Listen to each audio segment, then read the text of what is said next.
Hello friends, स्वागत है आप सबका आपका अपना यूट्यूब चैनल आप पढ़ेगा इंडिया। आज की हम लोग इस वीडियो में देखेंगे जो हम लोगों ने एडिटोरियल करंट अफेयर का जो सीरीज स्टार्ट कर रखा है, उस सीरीज में आज आगे बढ़ते हुए हम लोग देखेंगे प्रैक्टिस सेट नंबर 5। इससे पहले के 4 प्रैक्टिस सेट जो है वो ऑलरेडी पूरे डिस्क्रिप्शन के साथ अपलोडेड है। अगर आप नहीं देखे हैं तो जाकर प्लेलिस्ट से देख सकते हैं। प्लेलिस्ट में एक बना हुआ होगा एडिटोरियल करंट अफेयर अर्धवार्षिकी 2023 के नाम से, उसमें सारे वीडियो जो होंगे वो अवेलेबल होंगे, आप लोग वहाँ से जाकर देख सकते हैं। तो चलिए अब बढ़ते हैं अपने क्वेश्चंस की तरफ। आज का जो हमारा पहला क्वेश्चन है वो यह कह रहा है कि बहुपक्षीय वायुसेना अभ्यास ओरियन अभ्यास 2023 से संबंधित निम्नलिखित कथनों पर विचार कीजिए। कह रहा है इस अभ्यास का आयोजन जो है वो फ्रांस में किया गया है, बिल्कुल सही है। भारत ने इस युद्धाभ्यास में हिस्सा लिया था, यह भी बिल्कुल सही है। यह जो युद्धाभ्यास था वो एक बहुपक्षीय वायुसेना अभ्यास था, जिसमें भारतीय वायुसेना में शामिल हुए जो रफाल विमान है उसके लिए यह पहला विदेशी अभ्यास था। तो इस क्वेश्चन का जो सही आंसर होगा वो होगा ऑप्शन नंबर सी। यहाँ 1 और 2 दोनों जो है वो सही है। नेक्स्ट क्वेश्चन कह रहा है कि ऑक्सफोर्ड यूनिवर्सिटी द्वारा बच्चों के लिए तैयार की गई मैट्रिक्स MR21 नामक मलेरिया टीके को मंजूरी देने वाला विश्व का पहला देश कौन सा बन गया है? तो वो बन गया है घाना। तो इस क्वेश्चन का जो सही आंसर होगा वो होगा ऑप्शन नंबर ए, यानी कि घाना। घाना की अगर हम लोग बात करते हैं तो घाना जो है वो पश्चिम अफ्रीका में स्थित एक देश है जिसकी राजधानी है अक्रा। नेक्स्ट क्वेश्चन है क्वेश्चन नंबर 3 कि हाल ही में केंद्रीय सड़क परिवहन और राजमार्ग मंत्री नितिन गडकरी ने किस राज्य या केंद्र शासित प्रदेश में पीरा कुंफूर सुरंग का उद्घाटन किया है? एक्चुअली ये जो पीरा कुंफूर सुरंग है, यह सुरंग जो है वो श्रीनगर और जम्मू राष्ट्रीय राजमार्ग पर उधमपुर और रामबन के बीच में NHAI की चल रही 4 लेन परियोजना का ही एक हिस्सा है। तो इस क्वेश्चन का जो सही आंसर होगा वो होगा ऑप्शन नंबर डी, यानी कि जम्मू कश्मीर। नेक्स्ट क्वेश्चन है क्वेश्चन नंबर 4। क्वेश्चन नंबर 4 कह रहा है कि विश्व स्वास्थ्य संगठन के अनुसार किस देश में H3N8 बर्ड फ्लू से दुनिया में पहली मौत जो है वो दर्ज की गई है? तो विश्व स्वास्थ्य संगठन के अनुसार अगर देखा जाए तो किस देश में पहली मौत दर्ज किया गया है? वो किया गया है चाइना में। तो इस क्वेश्चन का जो सही आंसर होगा वो होगा ऑप्शन नंबर ए, यानी कि चीन में। नेक्स्ट क्वेश्चन है क्वेश्चन नंबर 5 कि हाल ही में किस राज्य सरकार ने विनायक दामोदर सावरकर यानी कि BD सावरकर की जयंती को स्वतंत्र वीर गौरव दिवस मतलब 28 मई को स्वतंत्र वीर गौरव दिवस के रूप में मनाने की घोषणा किया है? तो यह कौन सरकार ने किया है, किस राज्य की? महाराष्ट्र राज्य की सरकार के द्वारा किया गया है। तो इस क्वेश्चन का जो सही आंसर होगा वो होगा ऑप्शन नंबर सी, यानी कि महाराष्ट्र की सरकार के द्वारा। नेक्स्ट है कि निम्नलिखित में से कौन सा कथन सत्य है, यह आपको बताना है। विदेश मंत्री एस जयशंकर 10 से 15 अप्रैल 2023 तक युगांडा और मोजाम्बिक की आधिकारिक यात्रा पर थे, बिल्कुल सही है। उन्होंने युगांडा के जिंजा में राष्ट्रीय फॉरेंसिक विज्ञान विश्वविद्यालय के पहले विदेशी परिसर का उद्घाटन किया, यह भी बिल्कुल सही है।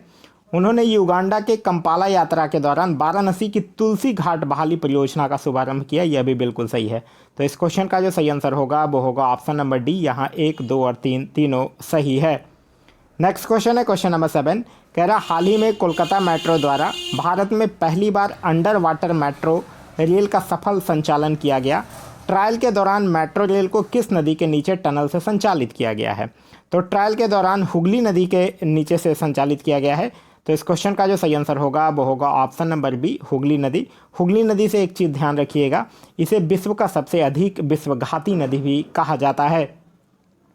नेक्स्ट क्वेश्चन है क्वेश्चन नंबर 8 कि केंद्रीय गृह मंत्री और सहकारिता मंत्री जो हैं अमित शाह, उन्होंने 10 अप्रैल 2023 को किस राज्य के ओंजो जिलों के सीमावर्ती गांव किबथू में वाइब्रेंट विलेज प्रोग्राम का शुभारंभ किया है? तो किबथू कहाँ है? अरुणाचल प्रदेश में है। तो इस क्वेश्चन का जो सही आंसर होगा वो होगा ऑप्शन नंबर डी, यानी कि अरुणाचल प्रदेश। ये जो वाइब्रेंट विलेज प्रोग्राम है ये आप लोगों को ध्यान रखना है। वाइब्रेंट विलेज प्रोग्राम एक्चुअली इसका उद्देश्य जो है वो सीमावर्ती गाँव के निवासियों को जीवन स्तर को बेहतर बनाना है। नेक्स्ट क्वेश्चन है क्वेश्चन नंबर 9 कि केंद्रीय कानून न्याय और संसदीय कार्य मंत्री किरण रिजिजू, अब जबकि एक्चुअली ये है नहीं, अब ये चेंज हो गए हैं, अब श्री अर्जुन राम मेघवाल जो है वो केंद्रीय न्याय मंत्री बन चुके हैं। उन्होंने भारत के संविधान के किस भाषा के पहले संस्करण का विमोचन किया है? तो डोगरी भाषा के पहले संस्करण का विमोचन किया है। तो इस क्वेश्चन का जो सही आंसर होगा वो होगा ऑप्शन नंबर ए, डोगरी। नेक्स्ट है कि भारत की राष्ट्रपति श्रीमती द्रौपदी मुर्मू ने 8 अप्रैल 2023 को तेजपुर वायु स्टेशन में आसाम से कौन से फाइटर जेट में उड़ान भरा था? तो इन्होंने सुखोई 30 MKI में भरा था। तो इस क्वेश्चन का जो सही आंसर होगा वो होगा ऑप्शन नंबर ए। एक चीज़ और ध्यान रखिएगा, यह जो सुखोई 30 MKI है यह बहुउपयोगी लड़ाकू विमान है जो कि रूस के सैन्य विमान निर्माता सुखोई और भारत के हिंदुस्तान एरोनॉटिक्स लिमिटेड के सहयोग से बनाया गया है। नेक्स्ट क्वेश्चन है क्वेश्चन नंबर 11 कि वित्त मंत्रालय ने सरकारी कर्मियों की पेंशन प्रणाली की समीक्षा करने के लिए किस समिति का गठन किया है? तो वो टीबी सोमनाथन समिति का गठन किया है। तो इस क्वेश्चन का सही आंसर होगा वो होगा option number C, TB Somanathan समिति। नेक्स्ट है क्वेश्चन नंबर 12 कि प्रमुख भारतीय अमेरिकी गणितज्ञ और सांख्यिकीविद को सांख्यिकी में 2023 के अंतर्राष्ट्रीय पुरस्कार से सम्मानित किया जाएगा। तो इनको जो है किनको किया जाएगा? सांख्यिकी में 2023 के अंतर्राष्ट्रीय पुरस्कार से सम्मानित CR राव को। तो इस क्वेश्चन का सही आंसर होगा वो होगा option number D, CR Rao. CR Rao का फुल फॉर्म होता है कल्याणपुडी राधाकृष्ण राव। नेक्स्ट है कि राज्य ऊर्जा दक्षता सूचकांक 2021-22 के फ्रंट रनर श्रेणी में कितने राज्य हैं? तो राज्य ऊर्जा दक्षता सूचकांक 2021-22 में फ्रंट रनर श्रेणी में 5 राज्य हैं। तो और वो राज्य कौन कौन है? आंध्र प्रदेश है, कर्नाटक है, केरल है, राजस्थान है और तेलंगाना है। तो इस क्वेश्चन का जो सही आंसर होगा वो होगा ऑप्शन नंबर बी। नेक्स्ट है कि वैश्विक बौद्ध शिखर सम्मेलन 2023 के संबंध में कौन सा कथन सत्य है, यह आपको बताना है। भारत जो है वो पहली बार वैश्विक बौद्ध शिखर सम्मेलन का आयोजन कर रहा है, बिल्कुल सही है। प्रधानमंत्री नरेंद्र मोदी ने नई दिल्ली में वैश्विक बौद्ध शिखर सम्मेलन 2023 का उद्घाटन किया, यह भी बिल्कुल सही है। संस्कृति मंत्रालय द्वारा अंतर्राष्ट्रीय बौद्ध परिसंघ के सहयोग से इस सम्मेलन का आयोजन किया गया, यह भी बिल्कुल सही है। तो इस क्वेश्चन का जो सही आंसर होगा वो होगा ऑप्शन नंबर डी, उपयुक्त सभी जो है वो सही है। नेक्स्ट क्वेश्चन है कि गुवाहाटी हाईकोर्ट के प्लैटिनम जुबली समारोह के दौरान राष्ट्रपति द्रौपदी मुर्मू ने गुवाहाटी हाईकोर्ट द्वारा डेवलप भरोसा ऐप को लॉन्च किया है, यह किससे संबंधित है? तो यह ऐप जो है वो किससे संबंधित है? यह ऐप जो है वो महिलाओं की सुरक्षाओं से संबंधित है। तो इस क्वेश्चन का जो सही आंसर होगा वो होगा ऑप्शन नंबर ए, महिलाओं की सुरक्षा से संबंधित है। नेक्स्ट है कि दिल्ली मेरठ के बीच चलने वाली भारत की पहली semi high speed regional rail service को राष्ट्रीय राजधानी क्षेत्र परिवहन निगम ने क्या नाम दिया है? तो उसका नाम दिया है रैपिडेक्स। तो इस क्वेश्चन का जो सही आंसर होगा वो होगा option number A, Rapidex. Next है कि देश का पहला 3D प्रिंटेड पोस्ट ऑफिस का निर्माण लार्सन एवं टर्बो कंपनी द्वारा किस शहर में किया जा रहा है? तो देश का पहला 3D प्रिंटेड पोस्ट ऑफिस का निर्माण जो है वो बेंगलुरु में किया जा रहा है। तो इस क्वेश्चन का जो सही आंसर होगा वो होगा ऑप्शन नंबर सी, यानी कि बेंगलुरु में। एक और मैं बताया था कि विश्व का पहला 3D प्रिंटेड जो हिंदू मंदिर है वो कहाँ बन रहा है? तो तेलंगाना में बन रहा है, यह भी आपको ध्यान रखना है। नेक्स्ट क्वेश्चन है क्वेश्चन नंबर 18, कह रहा है कि एशियाई कुश्ती चैंपियनशिप 2023 के संबंध में कौन सा कथन सत्य है, यह आपको बताना है। यह जो है वो अस्ताना काजाकिस्तान में आयोजित किया गया, बिल्कुल सही है। फ्री स्टाइल पहलवान अमन सहरावत ने भारत के लिए एकमात्र स्वर्ण पदक जीता, यह भी बिल्कुल सही है। और भारत के पहलवानों ने अस्ताना में 1 स्वर्ण 3 रजत और 10 कांस्य पदक जीते, यह भी बिल्कुल सही है। तो इस क्वेश्चन का जो सही आंसर होगा वो होगा ऑप्शन नंबर डी, उपयुक्त सभी जो है वो सही है। नेक्स्ट है कि हाल ही में प्रधानमंत्री नरेंद्र मोदी ने किस शहर में उत्तर पूर्वी भारत के पहले एम्स का उद्घाटन किया? एम्स यानी कि all India institute of medical science. तो प्रधानमंत्री मोदी जी के द्वारा किस शहर में किया गया है? गुवाहाटी में उत्तर पूर्वी भारत के पहले एम्स का उद्घाटन किया गया। तो इस क्वेश्चन का जो सही आंसर होगा वो होगा option number C, Guwahati. Next है कि हिंदू फोबिया की निंदा पर प्रस्ताव पारित करने वाला पहला अमेरिकी राज्य कौन सा बन गया है? तो वो बन गया है जॉर्जिया। तो इस क्वेश्चन का जो सही आंसर होगा वो होगा ऑप्शन नंबर डी, यानी कि जॉर्जिया। नेक्स्ट है कि विदेश व्यापार नीति 2023 के जरिए किस वर्ष तक $2 ट्रिलियन के वस्तुओं और सेवाओं का निर्यात हासिल करने का लक्ष्य जो है वो निर्धारित किया गया है? तो यह किस वर्ष तक किया गया है? 2030 तक किया गया है। तो इस क्वेश्चन का सही आंसर होगा वो होगा ऑप्शन नंबर ए, यानी कि 2030 तक। 2030 तक भारत सरकार के भी कुछ लक्ष्य रखे गए हैं, वो भी आप लोगों को ध्यान रखिएगा, एग्जाम में पूछा जा सकता है। 2030 तक भारत सरकार के लक्ष्य है HIV एड्स को ख़त्म करने का, भारत में पूर्ण रूप से मलेरिया उन्मूलन करने का, कुल वाहन में 30% इलेक्ट्रॉनिक वाहन शामिल करने का लक्ष्य रखा गया है और साथ ही साथ रेलवे को नेट जीरो कार्बन एमिशन का भी लक्ष्य जो है वो 2030 तक का ही है। नेक्स्ट क्वेश्चन है क्वेश्चन नंबर 22 कि हाल ही में निम्नलिखित में से किस राज्य के सुगंधित चावल नागरी दुबराज को भौगोलिक संकेतक यानी कि जीआई टैग जो है वो प्रदान किया गया है। तो यह जो नागरी दुबराज चावल है वो छत्तीसगढ़ का है। तो इस क्वेश्चन का जो सही आंसर होगा वो होगा ऑप्शन नंबर ए, छत्तीसगढ़। नेक्स्ट क्वेश्चन कह रहा है कि इसरो ने डीआरडीओ और भारतीय वायुसेना के साथ 2 अप्रैल 2023 को कर्नाटक के चित्रदुर्ग में वैमानिकी परीक्षण रेंज यानी ATR में किस पुनः प्रयोज लॉन्च वाहन के स्वायत्त परीक्षण लैंडिंग मिशन का सफलतापूर्वक संचालन किया है।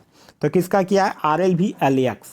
RLV का मतलब होता है reusable launch vehicles autonomous landing machine.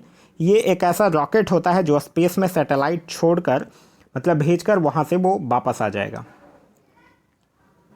Next question है क्वेश्चन नंबर 24 कि हाल ही में किस संगठन ने अपनी नवीनतम तीसरी पीढ़ी की man portable anti tank guided missile Amogha third का फील्ड फायरिंग परीक्षण सफलतापूर्वक पूरा किया है। तो किस संगठन ने किया है? भारत डायनेमिक्स लिमिटेड ने। तो इस क्वेश्चन का जो सही आंसर होगा वो होगा ऑप्शन नंबर ए, Bharat dynamics limited. Bharat dynamics limited की स्थापना हुई थी 1970 में और इसका हेडक्वार्टर जो है वो कहाँ स्थित है? हैदराबाद में इसका हेडक्वार्टर जो है वो स्थित है। नेक्स्ट क्वेश्चन है क्वेश्चन नंबर 25 कह रहा है कि चोंडोस्टेड्रियम परप्यूरियम नामक पौधे के फंगस का मनुष्यों को संक्रमित करने का पहला मामला कहाँ सामने आया है? तो इसका पहला मामला जो है वो कहाँ आया है? कलकत्ता में। तो इस क्वेश्चन का जो सही आंसर होगा वो होगा ऑप्शन नंबर डी यानी कि कोलकाता में। कोलकाता से याद रखिएगा पूर्वी भारत का पहला वर्ल्ड ट्रेड सेंटर भी जो है वो कोलकाता में ही बनाया जा रहा है। नेक्स्ट है कि 2 अप्रैल 2023 को सलीम दुर्रानी का 88 वर्ष की आयु में निधन हो गया है। उनका संबंध किस क्षेत्र से था? तो उनका संबंध जो था वो क्रिकेट से था। तो इस क्वेश्चन का जो सही आंसर होगा वो होगा ऑप्शन नंबर ए, क्रिकेट से। सलीम दुर्रानी आप लोग नाम से भली भांति परिचित होंगे। सलीम दुर्रानी ही पहले ऐसे भारतीय क्रिकेटर थे जिनको कि अर्जुन अवार्ड से नवाजा गया था। नेक्स्ट क्वेश्चन है क्वेश्चन नंबर 27 कि हाल ही में किस देश ने व्यापक एवं प्रगतिशील ट्रांस पैसिफिक भागीदारी समझौते CPTPP में 12वें सदस्य के रूप में शामिल होने की घोषणा किया है? तो किसने किया है? यूनाइटेड किंगडम जो है वो शामिल होगा इसमें। तो इस क्वेश्चन का जो सही आंसर होगा वो होगा option number B, United Kingdom. Next है कि निम्नलिखित में से कौन सा कथन सत्य है यह आपको बताना है। भारत को संयुक्त राष्ट्र सांख्यिकी आयोग का सदस्य चुना गया है, बिल्कुल सही है। भारत को 4 साल के कार्यकाल के लिए संयुक्त राष्ट्र के सांख्यिकी निकाय के लिए चुना गया है, यह भी सही है। एक सदस्य के रूप में भारत का कार्यकाल जो होगा वो 1 जनवरी 2024 से शुरू होगा, यह भी सही है। तो इस क्वेश्चन का जो सही आंसर होगा वो होगा ऑप्शन नंबर डी, उपयुक्त सभी जो है वो सही है। नेक्स्ट है कि किस देश में रूढ़िवादी नेता पेटोरी ऑर्पे ने सना मारिन को हराकर प्रधानमंत्री का चुनाव जीत लिया है? तो वो किस देश में? सना मारिन कहाँ की प्रधानमंत्री थी? फिनलैंड की थी। तो इस क्वेश्चन का जो सही आंसर होगा वो होगा ऑप्शन नंबर बी यानी कि फिनलैंड, जिसकी राजधानी कहाँ है? हेलसिंकी। नेक्स्ट क्वेश्चन है क्वेश्चन नंबर 30 कि 9 अप्रैल को किस देश ने उन्नत निगरानी और खुफिया जानकारी एकत्र करने के लिए अपना ओफेक 13 खुफिया उपग्रह अंतरिक्ष में प्रक्षेपित किया है? तो खुफिया उपग्रह कौन प्रक्षेपित किया है? इजराइल किया है। तो इस क्वेश्चन का जो सही आंसर होगा वो होगा ऑप्शन नंबर सी यानी कि इजराइल, और इसकी राजधानी कहाँ है? जेरूसलम। नेक्स्ट है कि किस राज्य में स्थित दिबांग वन्यजीव अभयारण्य को टाइगर रिजर्व में बदलने की योजना के विरोध वहाँ के इदू मिसेम जनजाति लोग कर रहे हैं? तो दिबांग वन्यजीव अभयारण्य टाइगर रिजर्व कहाँ में स्थित है? ये अरुणाचल प्रदेश में स्थित है। तो इस क्वेश्चन का जो सही आंसर होगा वो होगा ऑप्शन नंबर ए यानी कि अरुणाचल प्रदेश, जहाँ के मुख्यमंत्री हैं श्री पेमा खांडू। नेक्स्ट है कि आईसीसी के 2 पूर्ण सदस्य टीमों के बीच पुरुषों के अंतर्राष्ट्रीय T20 मैच में न्यूजीलैंड की महिला एम्पायर ऑन फील्ड एम्पायर के रूप में सेवा देने वाली पहली महिला एम्पायर बन गई हैं। तो न्यूजीलैंड की कौन है? उनका नाम क्या है? किम कॉटन। तो इस क्वेश्चन का जो सही आंसर होगा वो होगा ऑप्शन नंबर ए, किम कॉटन। आईसीसी की अगर हम लोग बात करते हैं तो आईसीसी का मतलब होता है इंटरनेशनल क्रिकेट काउंसिल, जिसकी स्थापना हुई है 1909 में और अभी उसका जो हेडक्वार्टर है वो कहाँ स्थित है? दुबई में स्थित है। नेक्स्ट है कि आवेदन प्रक्रियाओं को सरल और सुव्यवस्थित करने के लिए किस संस्था ने प्रवाह पोर्टल लॉन्च करने का निर्णय लिया है। तो प्रवाह पोर्टल जो है, प्रवाह का फुल फॉर्म क्या होता है ये ध्यान रखिएगा। प्रवाह का फुल फॉर्म होता है platform for regulatory application validation and authorisation. मैं फिर से रिपीट कर रहा हूँ, प्रवाह का फुल फॉर्म है platform for regulatory application validation and authorisation, जो कि रिजर्व बैंक ऑफ इंडिया के द्वारा लॉन्च करने का निर्णय लिया गया है। तो इस क्वेश्चन का जो सही आंसर होगा वो होगा ऑप्शन नंबर डी, यानी कि आरबीआई के द्वारा। नेक्स्ट क्वेश्चन है क्वेश्चन नंबर 34 कि भारत की राष्ट्रपति श्रीमती द्रौपदी मुर्मू ने 7 अप्रैल 2023 को किस राष्ट्रीय उद्यान में गज उत्सव 2023 का उद्घाटन किया है। तो गज उत्सव 2023 का उद्घाटन जो है वो काजीरंगा राष्ट्रीय पार्क आसाम में किया गया है। तो इस क्वेश्चन का जो सही आंसर होगा वो होगा option number C. Next question है क्वेश्चन नंबर 35 कि संयुक्त राष्ट्र में भारत की अस्थायी प्रतिनिधि रुचिरा कंबोज ने संयुक्त राष्ट्र सुरक्षा परिषद में silencing the guns in Africa पर कितने सूत्री योजना रखी है। तो 6 सूत्री योजना उनके द्वारा रखा गया है silencing the guns in Africa पर। तो इस क्वेश्चन का सही आंसर होगा वो होगा ऑप्शन नंबर ए, 6 सूत्री। नेक्स्ट क्वेश्चन है क्वेश्चन नंबर 36 कि 15 अप्रैल 2023 को कैलिफोर्निया के वेंट्सबर्ग बेस से किस अफ्रीकी देश में अपना पहला ऑपरेशनल अर्थ ऑब्जर्वेशन सैटेलाइट टैफिया 1 लॉन्च किया है। तो कौन किया है, केनिया ने। तो इस क्वेश्चन का जो सही आंसर होगा वो होगा ऑप्शन नंबर डी, केनिया ने। केनिया जो है वो पूर्वी अफ्रीका में स्थित है और इसकी राजधानी जो है वो नैरोबी है। नेक्स्ट है कि इंडिया जस्टिस रिपोर्ट 2022 के अनुसार राज्यों में न्याय प्रदान करने के संदर्भ में किस राज्य ने शीर्ष स्थान हासिल किया है। तो किस राज्य ने किया है, कर्नाटक ने। तो इस क्वेश्चन का सही आंसर है वो है ऑप्शन नंबर ए, कर्नाटक ने। नेक्स्ट है कि हाल ही में विश्व स्वास्थ्य संगठन ने किन देशों को मलेरिया मुक्त प्रमाणित किया है। तो विश्व स्वास्थ्य संगठन के द्वारा मलेरिया मुक्त प्रमाणित किया गया है अजरबैजान और ताजिकिस्तान को। तो इस क्वेश्चन का सही आंसर है ऑप्शन नंबर सी, अजरबैजान और ताजिकिस्तान। भारत सरकार के द्वारा भी भारत में पूर्ण रूप से मलेरिया उन्मूलन का लक्ष्य जो है वो 2030 तक रखा गया है। नेक्स्ट है कि हाल ही में मानव वन्यजीव संघर्ष और सह अस्तित्व पर अंतर्राष्ट्रीय सम्मेलन की मेजबानी किस देश के द्वारा किया गया है। तो यह किया गया है यूके के द्वारा। तो इस क्वेश्चन का सही आंसर होगा वो होगा ऑप्शन नंबर बी, यूके के द्वारा। नेक्स्ट है कि हाल ही में हुए नियुक्तियों में कौन सुमेलित है, यह आपको बताना है। अजय सिंह अंतर्राष्ट्रीय मुक्केबाजी संघ के उपाध्यक्ष, बिल्कुल सही है। सुधा शिव कुमार FICCI महिला संगठन की 40वीं अध्यक्ष, ये भी बिल्कुल सही है। नीरज निगम RBI के कार्यकारी निदेशक, ये भी सही है। तो इस क्वेश्चन का जो सही आंसर होगा वो होगा ऑप्शन नंबर डी, उपयुक्त सभी जो है वो सही है। नेक्स्ट है कि निम्नलिखित में से कौन सा कथन सत्य है, यह आपको बताना है। कह रहा प्रधानमंत्री नरेंद्र मोदी ने कर्नाटक के मैसूर में टाइगर प्रोजेक्ट के 50 वर्ष पूरे होने पर इंटरनेशनल बिग कैट्स अलायंस का शुभारंभ किया है, बिल्कुल सही है। Nepal international big cats alliance का संस्थापक सदस्य बन गया है, यह भी सही है। इस अवसर पर प्रधानमंत्री मोदी ने प्रोजेक्ट टाइगर के 50 साल पूरे होने पर 50 रुपये का एक स्मारक सिक्का भी जारी किया है, यह भी सही है।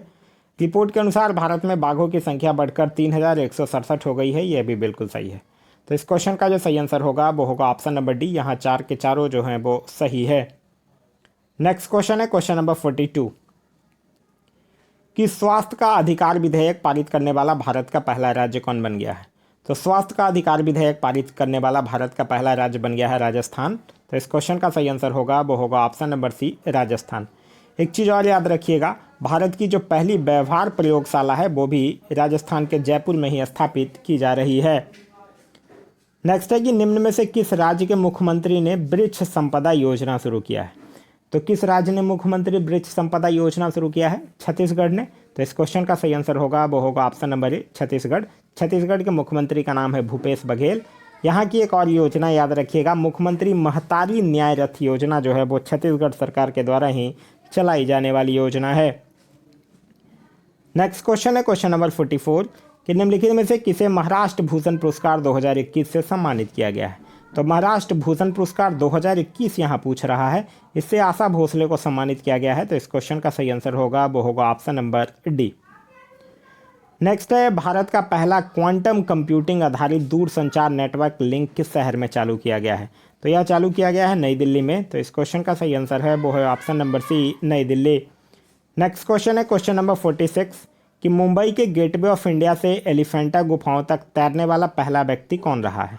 तो उनका नाम है कृष्ण प्रकाश। तो इस क्वेश्चन का जो सही आंसर होगा वो होगा ऑप्शन नंबर ए, कृष्ण प्रकाश। नेक्स्ट है कि अंतर्राष्ट्रीय ओलंपिक समिति के किस सत्र का आयोजन वर्ष 2023 में मुंबई शहर में किया जाएगा? तो 140वां सत्र का आयोजन किया जाएगा 2023 में। तो इस क्वेश्चन का सही आंसर होगा वो होगा ऑप्शन नंबर सी। देखिए, अंतर्राष्ट्रीय ओलंपिक समिति की स्थापना कब हुई? 1894 में हुआ है।